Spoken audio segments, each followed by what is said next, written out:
Hi friends, video నచ్చితే like చేయండి. ఇక కనకం పరిగెత్తుకుంటూ వచ్చి చాట్ నుంచి విహారిని చూస్తూ ఉంటుంది.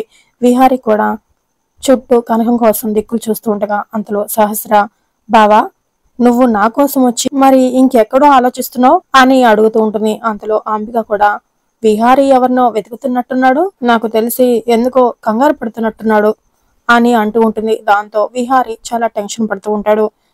అంతలో ఆదికేశవ విహారి కోసం వెతుక్కుంటూ వస్తూ, అల్లుడు గారు ఎక్కడికి వెళ్ళినట్టు కోనేరు దగ్గర కూడా లేరు, ఇంకెక్కడికి వెళ్లారు అని అనుకుంటూ ఇక విహారి కోసం ఆదికేశవులో అలా వెతుక్కుంటూ వస్తూ ఉంటాడు. అంతలో కనకం ఆదికేశవులు రావటం చూసి షాక్ అయిపోతూ, ఎట్టి పరిస్థితుల్లో నాన్న విహారి గారిని సహస్ర వాళ్ళతో చూడకూడదు, ఇప్పుడు ఏం చేయాలి అని చాలా టెన్షన్ పడుతూ విహారి గారు అని పిలుస్తూ విహారికి వాళ్ళ నాన్న వస్తున్న సంగతి తెలియజేయడానికి కనకం ప్రయత్నిస్తూ ఉంటుంది. ఈ లోపు విహారీనే ఆదికేశవులు రావటం చూసి షాక్ అవుతూ ఉంటాడు. ఒకవైపు కనకం, మరోవైపు విహారి ఇద్దరు కూడా ఆదికేశవులు సహస్ర వాళ్ళతో తనను చూస్తారేమోనని చాలా టెన్షన్ పడుతూ ఉంటారు.